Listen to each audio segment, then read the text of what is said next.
Meio-dia e meia, sexta-feira, começou o dia nublado, com chuva. Agora em Campinas faz 24 graus, segundo o CEPAGRE da Unicamp. Para você que nos acompanha, boa tarde. Vamos começar com os destaques. Ontem na Câmara teve audiência pública para discutir o plano diretor, com o tema mobilidade urbana e trânsito.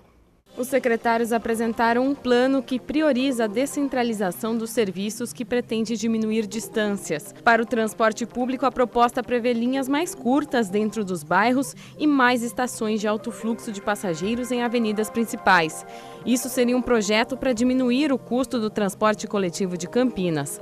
A passagem da nossa cidade hoje é a segunda mais cara do país. Tribunal de Justiça suspende lei que cobra estacionamento por tempo de permanência do cliente. Vereador autor do projeto afirma que vai recorrer. E no esporte, fim de semana, tem Superliga Masculina. A equipe de Campinas enfrenta o SESI em casa. E ontem à noite, então, a presidência da Câmara realizou a terceira das 6 audiências públicas para discutir o plano diretor. O tema, como a gente adiantou dessa vez, foi mobilidade urbana e trânsito. Com 3 horas de duração, mais uma audiência pública do Plano Diretor de Campinas foi realizada. O tema, trânsito e mobilidade urbana. A abertura e condução ficou por conta do presidente da Câmara, Rafa Zimbaldi, assim como o presidente da Comissão Permanente da Câmara de Mobilidade Urbana e Planejamento Viário, Jorge Schneider. Traçar uma cidade, fazer uma cidade nova é uma coisa, agora nós vamos ter que adaptar Campinas a uma nova realidade. Isso aí que é difícil.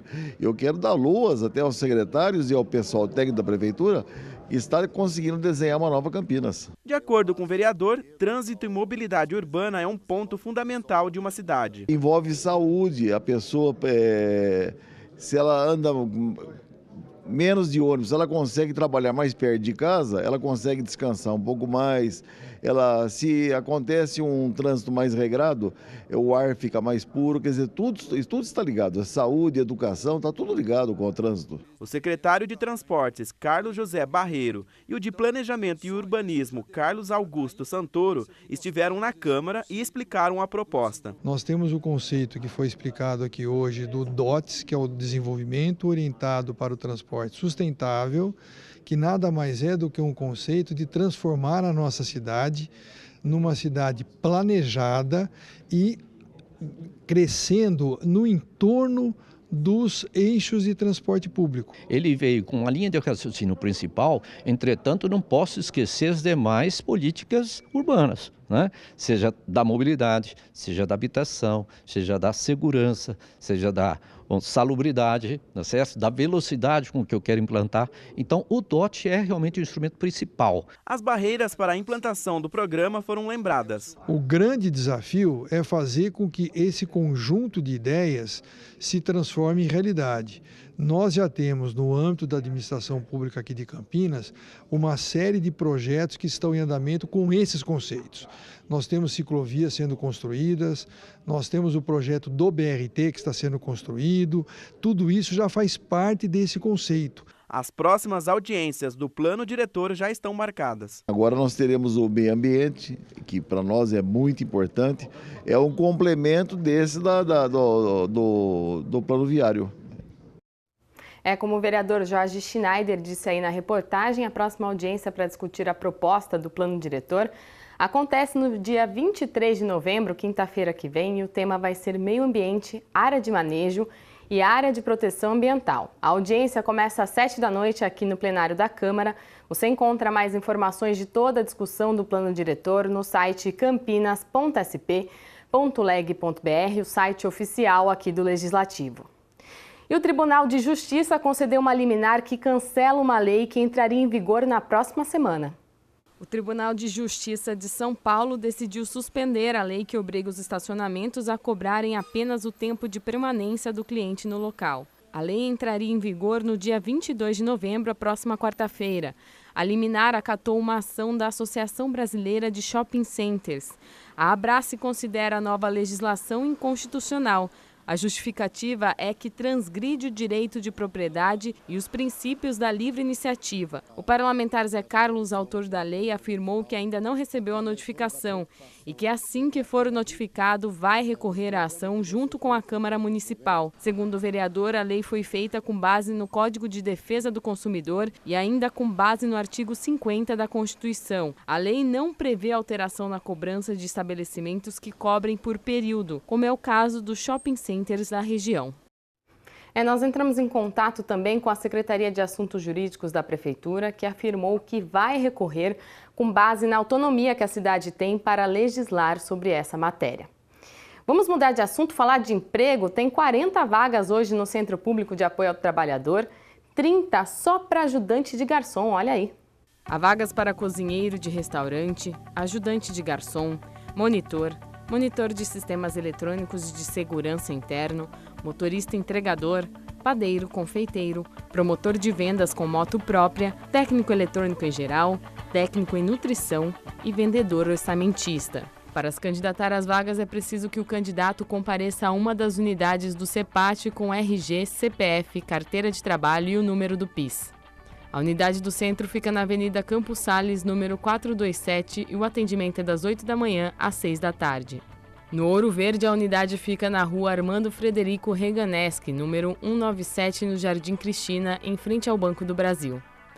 No Campo Grande, o CEPAT fica na Rua Manuel Machado Pereira, 902, em frente à Praça da Concórdia. E como a gente disse, dia chuvoso hoje, aliás, fim de semana promete ser assim, de tempo mais instável, com possibilidade de temporais. Na segunda edição a gente vai trazer mais detalhes da previsão, mas olha, a Defesa Civil lançou um serviço para você receber alertas de áreas de risco. Então você cadastra o seu CEP e o órgão te avisa pelo celular sobre alagamentos e outros perigos na sua região. Aliás, Campinas tem 18 áreas de risco. Para se cadastrar é só mandar um SMS para 40199 com o seu CEP e aí o serviço já está valendo. Então mais um recurso que pode aí evitar acidentes. É hora do quadro de pets. O É o Bicho de hoje fala sobre os perigos de uma prática proibida, mas que a gente encontra por aí, que é cortar, por exemplo, a orelha de cães.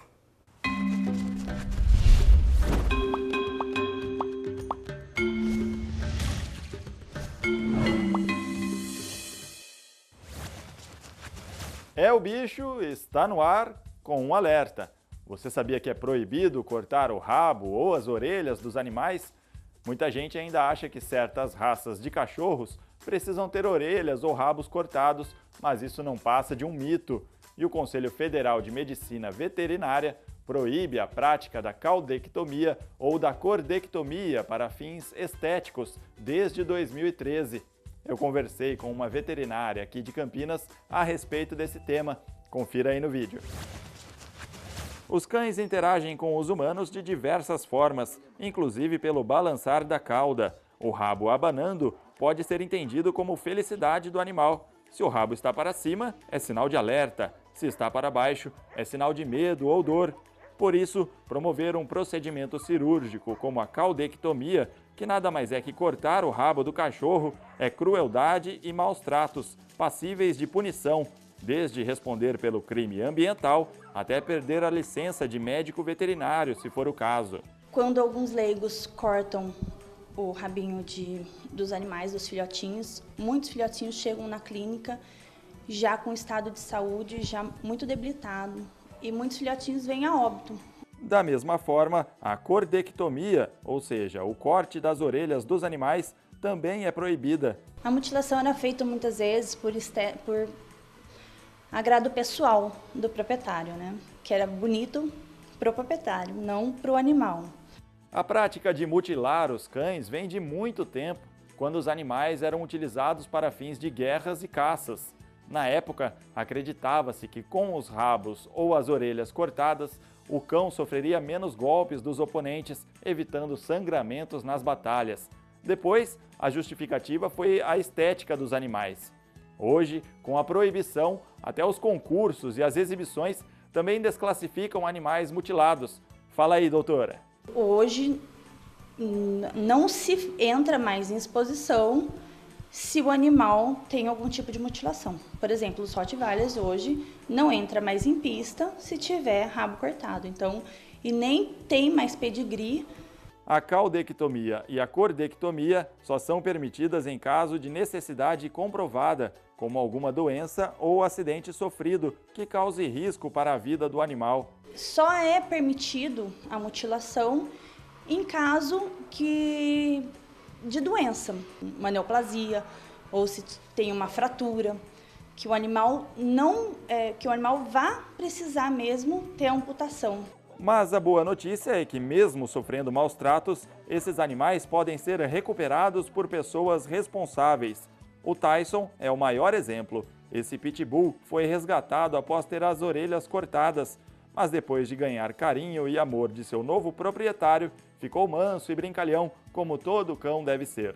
Esse pitbull, ele veio resgatado, ele veio de maus tratos, com as orelhas cortadas, bem mal cortada, por sinal. E quem cortou provavelmente foi leigo. Hoje ele é um cachorro bem saudável. O tutor que pegou ele hoje cuida muito bem dele. É um cachorro, vocês vão ver que é bem manso, foge bem aí o que todo mundo vê do pitbull, né? Portanto, você já sabe, se ver algum animal sendo maltratado, deve informar as autoridades imediatamente. A boa saúde deles depende de nós. O É o Bicho volta na semana que vem. Até lá, tchau! Segunda-feira é feriado em muitas cidades do estado, inclusive aqui em Campinas, e muita gente pretende também pegar a estrada.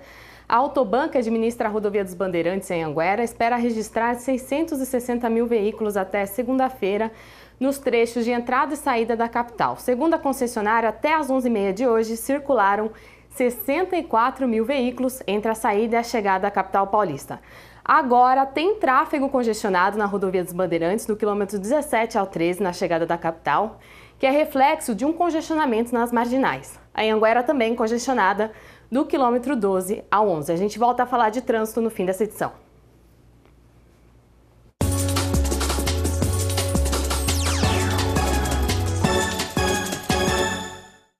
E amanhã é dia de reabilitação para o vôlei campineiro na Superliga Masculina, mas o duelo é complicado, né, Gabriel? Boa tarde para você. É isso aí, boa tarde, Gabi, boa tarde a você que nos acompanha. O Renata recebe amanhã no ginásio do Taquaral o SESI. Na última rodada, a equipe campineira perdeu para o Corinthians em Guarulhos por 3-0 e agora precisa da reabilitação. Os comandados do técnico Horácio de Leu caíram para a 7ª colocação com 9 pontos. São 3 vitórias e 3 derrotas até agora na competição. Já o adversário de amanhã, 9h30 da noite, está na 4ª colocação com 15 pontos. Venceu 5 partidas e perdeu apenas 2. No Campeonato Paulista, a equipe de São Paulo levou a melhor. Agora é a hora do troco, é jogão no ginásio do Taquaral e a equipe de Campinas precisa vencer para permanecer no G8 e se classificar à próxima fase. A última apresentação no ginásio do Taquaral, a equipe perdeu por 3-0 para o Minas, então precisa tirar esta má impressão. Uma vitória diante do SESI dá muita moral e você aí de casa, você que está nos acompanhando, faz parte deste apoio. O ingresso, 1 quilo de alimento não perecível, só trocar na bilheteria do ginásio do Taquaral. Lembrando que o Vôlei Renata não tem nenhum desfalque, equipe completa para esta partida amanhã, 9h30 da noite. E hoje também tem decisão no Campeonato Brasileiro da Série B. Torcedor bugrino tá com aquele friozinho na barriga. Deve ter dormido mal essa noite, né, Gabriel? Não tenha dúvida nenhuma, viu, Gabi? Hoje é o jogo mais importante do ano para o Guarani, que é super favorito diante do Luverdense, às 7h15 da noite, no estádio Brinco de Ouro. A situação é essa: Guarani empatou ou venceu, acabou o sofrimento, o time está garantido na Série B do ano que vem. Se perder para o Luverdense, vai para a última rodada lá em Porto Alegre contra o Internacional, precisando pontuar, e aí tem que torcer para o Luverdense perder. Isso aí, para a decisão de hoje, o técnico Lisca relacionou o atacante Eliandro, que retornou aí após cumprir uma suspensão preventiva pelo exame antidoping, e também o meia Bruno Nazário, que vai no sacrifício, viu, Gabriel? Já que ele tem uma fratura no pé esquerdo e não se recuperou 100%, mas vai para a decisão. Vamos ver aí, na Ponte Preta tinha um jogador com febre e conseguiu fazer 2 gols. Quem sabe o Bruno Nazário não siga o exemplo aí do Danilo Barcelos, mas é um grande jogo, boa sorte ao Bugre, que vença e já se livra logo do rebaixamento. E Gabi, boa notícia para a torcida pontepretana. Ontem o Sport perdeu para o Palmeiras por 5-1, o seu Palmeiras, e o Vitória perdeu para a Chapecoense. Macaca é a primeira equipe da zona de rebaixamento, mas tem a mesma pontuação do Vitória, que está escapando. Daqui 2 rodadas tem Ponte e Vitória no Moisés Lucarelli. Então esse fim de ano promete. Mas antes desse duelo aí diante do Vitória, a Ponte enfrenta o Fluminense segunda-feira no feriado às 5 horas da tarde lá no Maracanã. E aí um empate já pode ser bem comemorado. Com certeza. Boa sorte ao Guarani hoje, ao Vôlei Renata amanhã. No domingo, quem for correr, a corrida do café vai com prudência. E segunda-feira, que o time pontepretano possa dar mais uma alegria à torcida. Mais uma de esporte, tem projeto novo aqui na cidade, uma equipe de basquete chegou por aqui. Atenção campineiros, hein? Olha que notícia espetacular. Ainda não foi apresentado oficialmente, mas vai ser nas próximas semanas. A cidade tem um novo time de basquete. Vera Cruz Basquete Campinas. Já tem peneira, hein? Atenção, Sub-17, você que nasceu até 2001, tem teste no dia 25 de novembro, sábado, das 8 às 10 horas da manhã, na unidade Paineiras, Ponte Preta. Já para a categoria Sub-19, os nascidos até 1999, o teste acontece das 10 da manhã ao meio-dia, também lá na unidade Paineiras da Ponte Preta. E tem peneira para o Sub-21, os nascidos até 1997. Então, olha só que ótima oportunidade. Você que gosta de basquete, conhece alguém que tem potencial, dia 25 de novembro é o dia para mostrar este talento. Campinas tem futsal, futebol, vôlei, handebol e agora basquete. Bacana demais aí.